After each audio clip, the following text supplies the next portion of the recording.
Hello guys, jadi hari ni kita akan tengok macam mana cara nak guna QNAP ni, QNAP NAS ni. Jadi kita on plug dulu.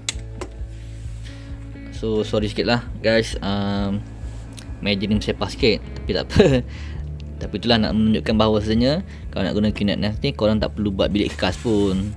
Duduk dalam sepas-sepas macam ni pun tak apa. Habuk sikit-sikit tu standard lah, macam PC. So korang tak perlu risau lah, kata NAS ni sensitif lah, tak boleh kena habuk lah, kena letak tempat asing lah. Sebenarnya tak perlu pun. NAS ni macam PC biasa. Tengok laptop pun korang letak je kat habuk-habuk kan. NAS ni pun sama juga, letak mana-mana pun okey je. Cuma kalau yang berhabuk teruk sangat tu, korang kena selalu tengok lah. Dekat yang belakang tu korang dah tengok kan, masa saya dah buka perut dia ni, saya dah buat casing ni, korang tengok kat dalam dia komponen semua simple je, tak payah risau. Kalau nak buka sini pun boleh buka, tengok intai-intai kat dalam, tak ada masalah. Sebab dia simple je, senang guna pun senang, komponen pun simple, kipas pun banyak, tak ada masalah. So tadi kita dah buka plug dia. Saya dah cakap itu ni pakai plug PC biasa je kat belakang ni, yang 3 pin tu. So korang tekan on lah, on, dan lampu dia akan menyala. Ok, kita zoom.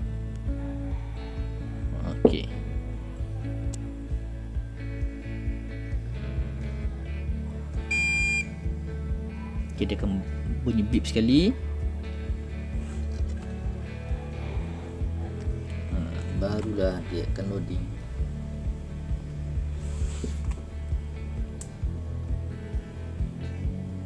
Ok, sambil tunggu tengah loading siap ni, sekejap saya tunjuk dulu saya punya setup.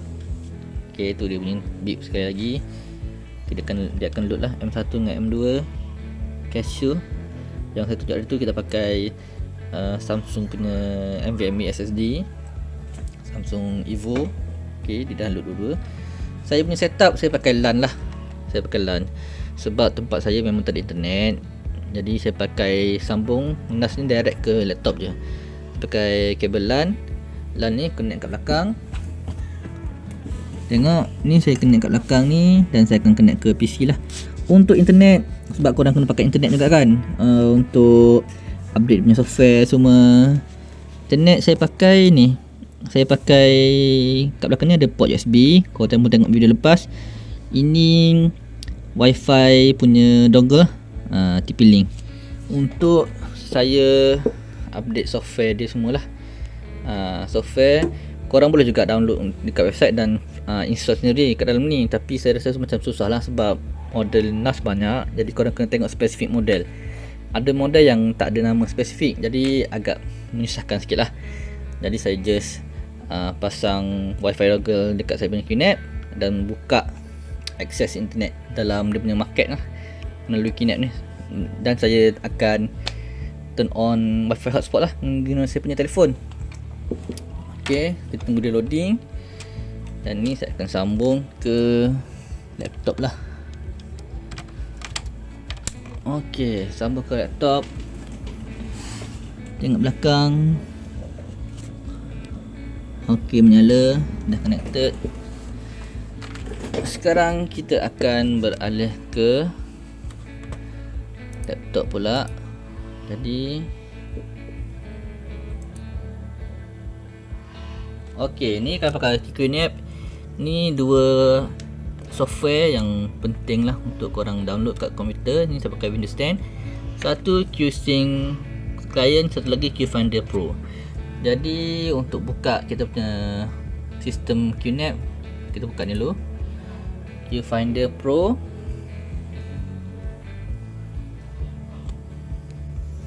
Ok, jadi ini dia QFinder Pro. Kalau korang mau tengok, ini dia dah detect. Ok, ni kita abaikan dulu masa ni sebab saya nak tunjuk macam mana nak buka je. Ok, tengok kat sini dia ada online satu. Ni online, maksudnya online tu kita punya, korang punya QNAP lah. Ok, ni nama dia saya dah set up siap-siap. Ni nama dia korang boleh customize lah. Ni QNAP ONG ni saya dah, ni IP address ni lah. Ok, ni version software, ini status dia. Ok, ni kategori dia NAS. Ok, untuk buka korang punya NAS dalam QFinder ni, ok, double klik kat sini dan dia akan buka korang punya browser. Kan British, mungkin sebab ni tak berloading lagi kot. Okay, tak apa. Okay, dia dah refresh. Cuba try sekali lagi.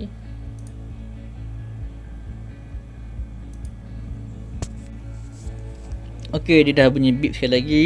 Tak sampai saya nak rakam. Dia dah bunyi beep sekali lagi tu maksudnya dia dah fully loaded lah. Dia dah fully loaded. Jadi saya akan double klik sekali lagi kat sini.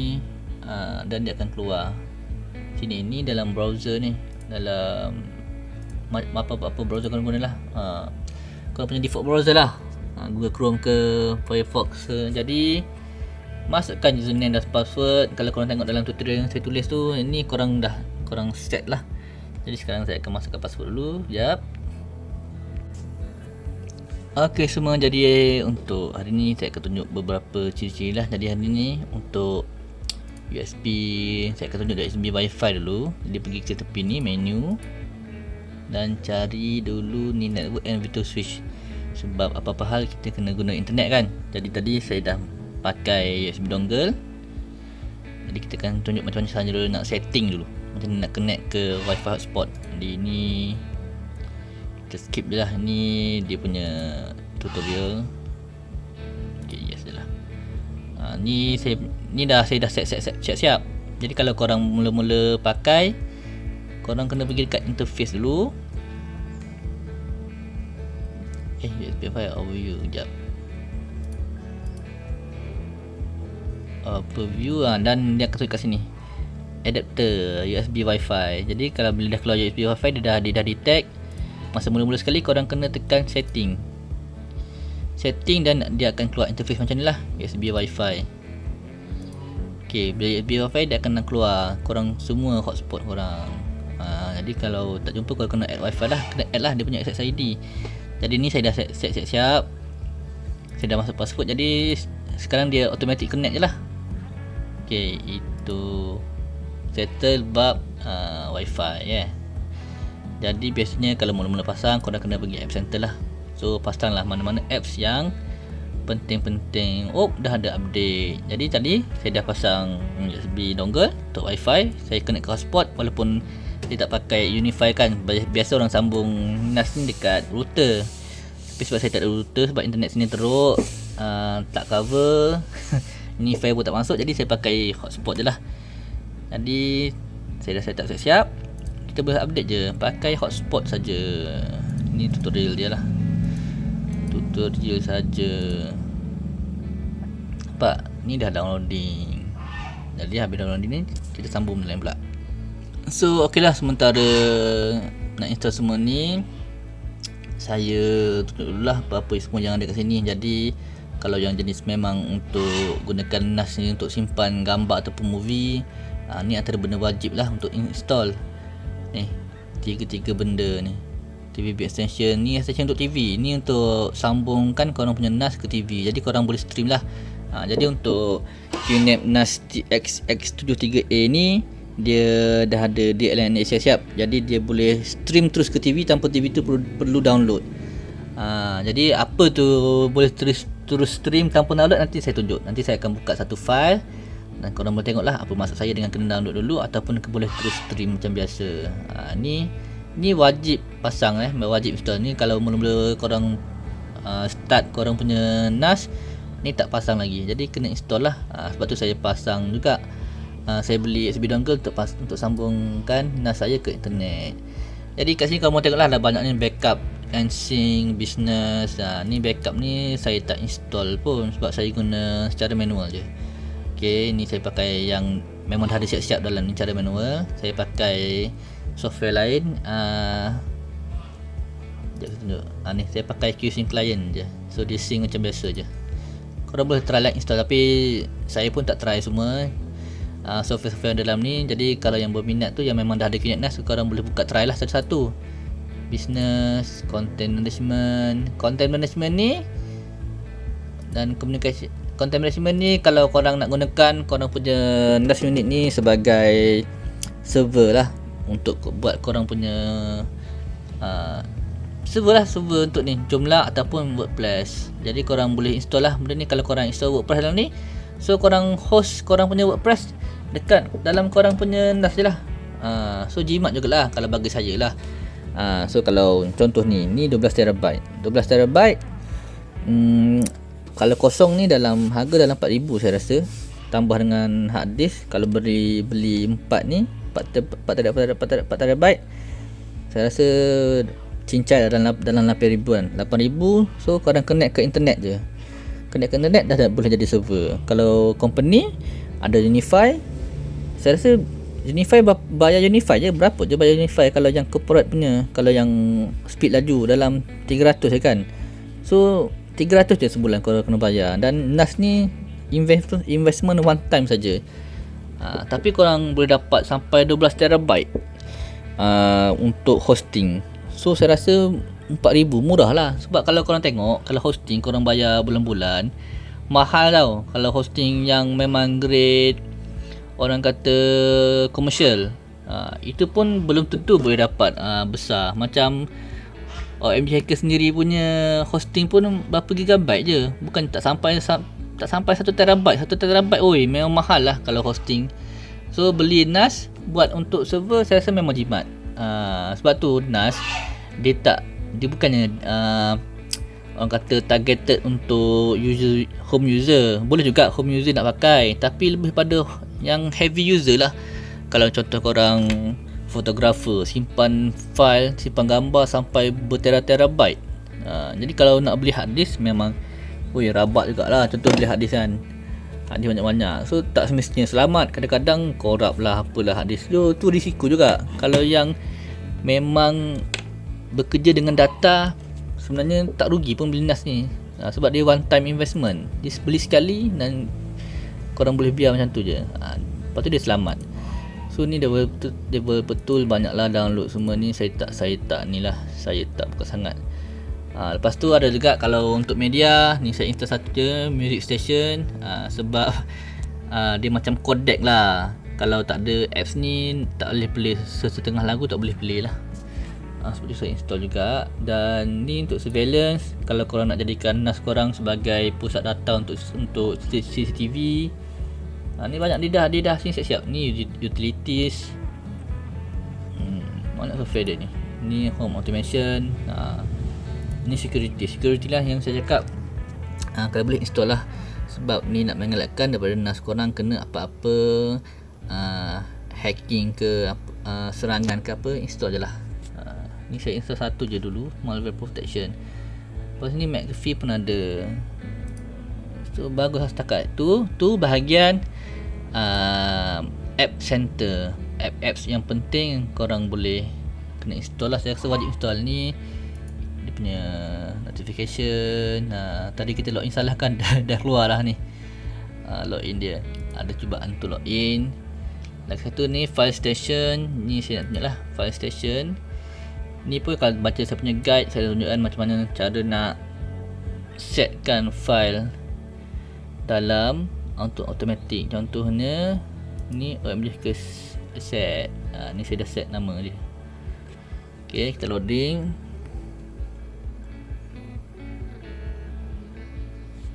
Ni OMG Hacker asset. Ni yang dalam NAS lah.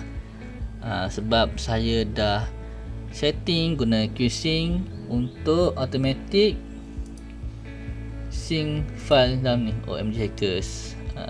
Itu sama je. Nampak tak? Ni lah kuning-kuning ni. Nampak tak? Okay, saya zoom. Tu lambang QSync ni. Ni. Maknanya ni folder yang dah di automatic sync dengan QSync. So ni hijau-hijau ni maksudnya dia dah sync lah ni, dah automatic. Jadi saya sync file OMG Hackers ni dalam saya punya Kinect. Okey, jadi setiap kali saya copy barang masuk dalam folder komputer ni, kalau saya connect ke NAS, dia akan automatic tarik je, dia akan sync. Tarik masuk dalam saya punya NAS tanpa saya perlu buka-buka lah. Tak payah saya nak manual nampak banyak file dalam ni. Inilah semua ni saya punya je. Korang bayangkan banyak benda dalam ni. Yang admin line punya artikel ni, artikel saya je, gambar semua. So sebenarnya banyak benda kita kena handle data kalau kita buat website. Jadi kalau boleh harap adalah pihak yang sudi sponsor satu unit NAS, dan juga ada pihak yang boleh settlekan masalah internet tempat saya ni. Kalau boleh masukkan Unify, bolehlah OMG Hackers set up dia punya, saya kira kita orang punya website guna hosting sendiri je, senang. Betul tak? Jadi satu lagi, mana lagi multimedia. Ni movie semualah. Okay, movie ni tak apalah, untuk educational purpose saja. Okay, loading. Kita akan buka satu movie. Contoh mana kita buka movie.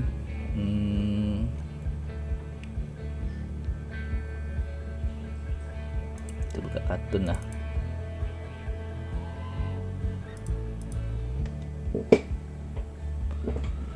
Okey, dan kita belilah yang original.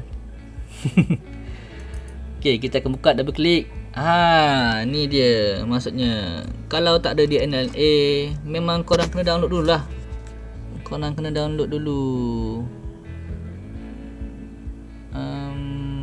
Tapi ni sebab kita dah ada DNLA, so kita boleh terus stream je. Ni playback ni. So dia open. Kena download dulu. Kalau tak ada DLNA memang macam ni lah, korang kena download dulu. So susah lah. Download siap dulu, baru boleh main video. Tu merumitkan. Jadi belilah yang ada streaming DLNA siap-siap. Dia ada keluar ni, on the file transcoding. So tekan je tu, terus open macam biasa. Jadi NAS ni yang akan transcode video file video tu dan terus play. Ini senang lah, tak payahlah format not supported. Masalah juga ni. Tu lah yang kita kena buka video station ni, kita kena install. Okay, banyak pula tutorial. Next finish. Yes.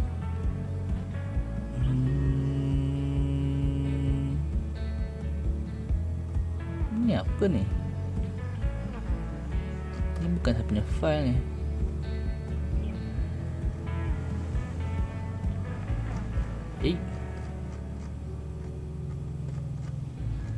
Alamak, ni file orang lain ke ni? Okay. Macam file saya ni. Ni file saya. Okay, ni saya punya file ni. Ni saya pun lupa lah.